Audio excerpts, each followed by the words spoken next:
Well, hey there, everybody. I'm super excited and happy to be doing a review for you guys on the ESV Topaz Reference Edition by Cambridge. If you follow my channel at all, first of all, thank you so much. I appreciate it. But you know that there's a history to kind of a story to me getting this Bible here. So go check out the last video I did. The story really is crazy amazing. It's almost unbelievable. But that being said, let's get into this because I've been wanting this Bible since since it kind of came out and saved up to get it. It's going to run you about $200, I think $215 from say Amazon. But comes in the Cambridge Bibles that I have all come in these really nice clamshell boxes. They open on one side. And it tells you what it is: Topaz, reference, blue goat skin. So it comes in, I believe, 3 different color tones: black goat skin, the goat skin anyway, black goat skin, blue goat skin, and I think there's a red one. I do believe that there is red. So that's your ISBN number. And this tells you a little bit about, so if you want, pause the video and read this. It tells you a little bit about Cambridge University Press. They are the oldest or longest Bible publishers in the world. They have been doing it since 1591. There we go. So they've been around a long time. They know what they're doing. Their Bibles are really, really nice. My daily driver at the moment is, and has been for a while, is the Cambridge wide margin, Cambridge ESV wide margin. I just happen to be an ESV guy, but the wide margin's nice and it matches right up with the Pit Minion. They're fantastic Bibles, so you can go check out my reviews on those. But I'm super excited about this because this is my first verse by verse edition of the Bible. So it tells you a little bit about it. You're going to get red letters, cross references. There's a decent little concordance in the back. There is a family record section, so we'll get to all that, but it tells you a little bit about it. Okay, Smith's Own, art gilded pages, blue under gold, which is, I can't wait to show you. So let's just open it up because that's enough with the box. Before we get into it, I want to measure it for you guys. So you're looking at about 6.5 inches wide, 9 3/4 long, and the binding about 1 1/4 inches. So it really is not too big. This for sure would be a comfortable size to carry around. Some of the Bibles, especially study Bibles, get really, really big. I'll show you what comes in the box real quick. So you're gonna get this. Tells you about edge-lined Bibles. So this Bible is edge-lined, and this will tell you about that. You can pause and read about it if you'd like. And this tells you a little bit more about Cambridge University. This comes with all their Bibles, their limited warranty. You can talk to Cambridge if there's a problem. I have spoke to Cambridge on a few things, and I'm going to tell you right off the bat, it comes with 2 ribbons. Thank you, Cambridge. These ribbons are better than all the other Cambridge. I haven't ironed them yet. These ribbons are better than every other Cambridge Bible ribbon that I've gotten. It's a pretty common complaint out there amongst Bible lovers and premium Bible people. They notice that the ribbons on my wide margin and my Pit Minion and the Clarion, they're just kind of small and flimsy. This is not. And so thank you, Cambridge, for hopefully you'll be changing that up in future printings on all those other Bibles I mentioned.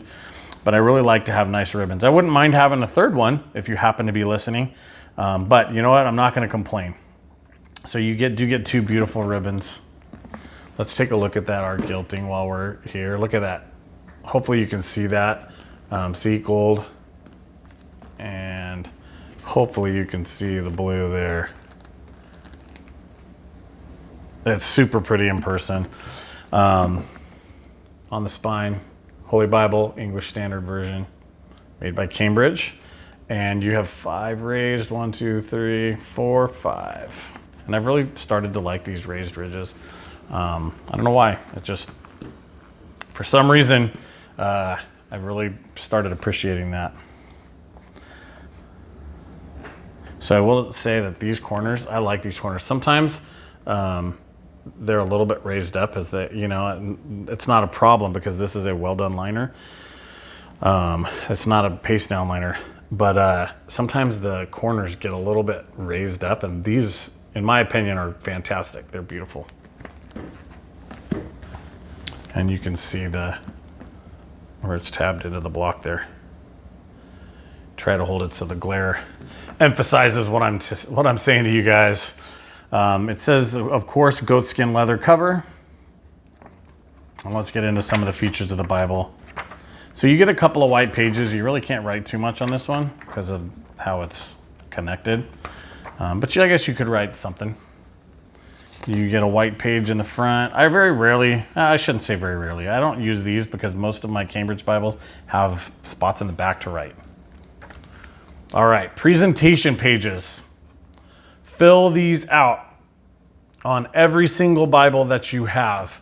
And I talk a little bit about this in a video that I did a couple of weeks ago because my family, I have it now, it's mine. My family has a Bible that's about 118 years old, and I really wish they would have written more in it. I wish they would have had this section. So these are fantastic additions. Again, Cambridge or anybody else that makes Bibles, if you're listening, put these in all your Bibles. I don't care if it's a cheap Bible or an expensive Bible. It doesn't cost too much. Add the family record section and the presentation page. And folks, fill them out because someday, hopefully, you're going to leave these to your kids and your kids' kids and your kids' kids' kids. And man, is it cool to have the presentation pages filled out and the family record section filled out. Because again, I have a Bible that's 118 years old and there's none of this stuff in it. I know who it belonged to and that's it. And this would be super cool to have. So I have made a point of going through all my Bibles and putting this information in there for whoever, because these Bibles are made to last. These premium Bibles, goatskin, they will last you forever. And you can get them rebound if they really get that beaten up. So you have a pretty decent family record section. Children, marriages, deaths, grandchildren, okay?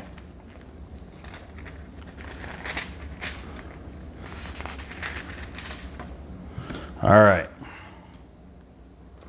So this is the 2016 text edition, University Printing House. And as you can see in the bottom, this is Youngblood. I think this is my first Youngblood, as a matter of fact. It just is an interesting thing to note. I don't have a problem between the two. I like my other ones are printed in China. I don't seem to have a problem with either, or a preference. But I know that Youngblood Bibles are really super nice. You're gonna get your table of contents.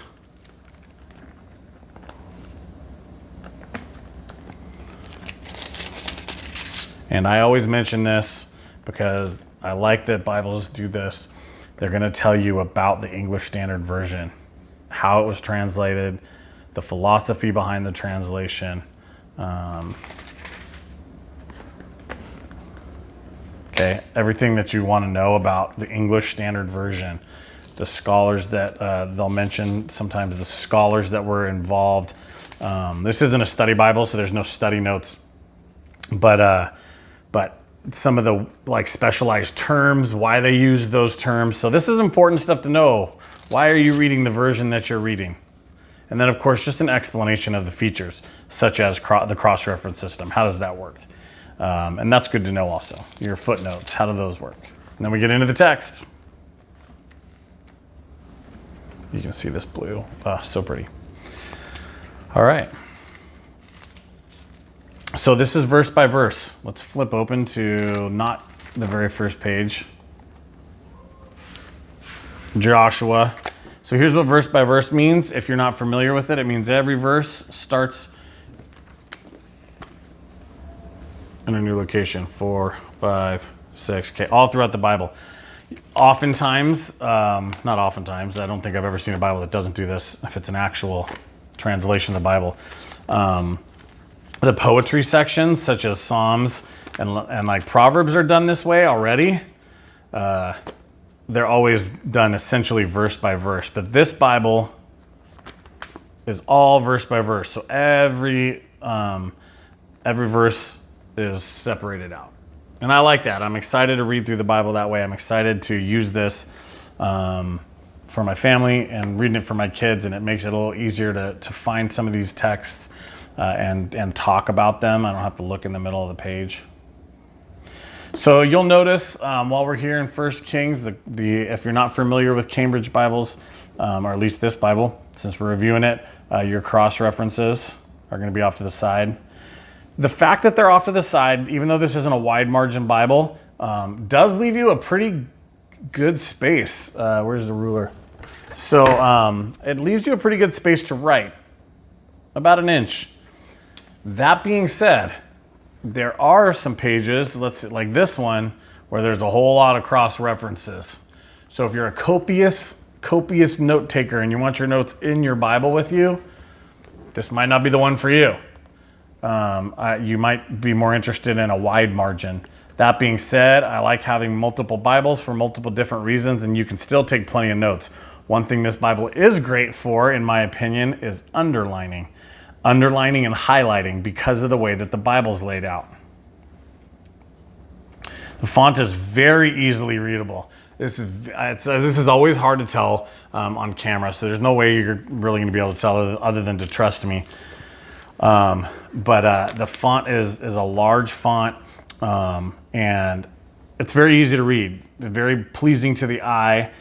It is line matched, and that is another thing that I cannot show you in the Bible really, because it usually doesn't play out. Line matched means that this line here, for example, the line on the back of the page is in the same spot. So it prevents what we would call ghosting. See how you can see this up here? That's ghosting. You're always going to get it in some spots. You're going to be able to see like the words bleed through. But in line matched Bibles, the words are printed right on top of another one. So it really makes it a lot easier, because that means the spaces in between the lines are also matched up. So sometimes if they're not line matched, you get words and stuff all over the place. It makes it kind of hard to read. So, and of course your footnotes are at the bottom, like usual. So I checked this Bible out before I did this review, went through it just a little bit, and we talk about concordances. They're super nice to have and to use. When I'm at my house studying, I use an exhaustive concordance, which has tons and tons and tons and tons in it. Of course, it's a standalone volume, but you can't always carry around a huge exhaustive concordance. This has a huge concordance in it, in my opinion. So that's what, 1470. Page number 1 is 1370. So 100 pages worth of concordance, basically. And that's pretty big for a standard Bible. You are going to get, it's going to tell you a little bit about a concordance and how to use it to do your word studies and such. And of course, abbreviations. Those are just abbreviations of the books of the Bible. These maps, here's the map index, which I like the map index because it's by alphabet. You can look it up specifically if you're looking for a specific place. But let's flip open to these maps because, in my opinion, without having all my Bibles sitting right here, these are one of the best, prettiest sets of maps that I've ever seen. I like maps because it really helps me wrap my brain around where people are, what they're doing. It helps me maybe understand what they were going through as they were traveling and such. I've said this before, if I could have some of these legitimate biblical times maps blown up to a decent size and just sitting on the wall in my office, I would do that. So I could just look up and look on my wall and have these places in my head. But unfortunately, I do not have that ability at this time. I do not have the wall space. There aren't really a ton of places to write in the back. You're going to get 2 or 3 white pages, 1, 2, technically 5 sides. But this is a fantastic Bible. I'm super excited about it. And then, of course, your liner in the back. And it's just plain Holy Bible on the front. So this has been a pretty quick, for what I typically do, pretty quick review, but that's because this Bible it's simple and I love the simplicity. It really is beautiful. I really am enjoying the verse by verse format, and I'm excited to get into it and use this on a daily basis. And I think that if you're looking for a verse by verse Bible, you're gonna be hard pressed to do a whole lot better than the Topaz. I believe I'm under the understanding that Cambridge is going to roll this format, the Topaz, out to multiple different translations. I think that the ESV was just first. So if you ask in the comments, that's probably going to be my answer. If you have any questions, stuff that I did not go over, please feel free to ask. Thank you guys again for watching and participating in my channel. My goal is to glorify God first, and one of the ways that I attempt to do that is to get resources out to you guys and answer your questions and show you what's out there to help you make wise decisions when it comes to spending a lot of money on a Bible. So have a great day. Thanks so much for watching.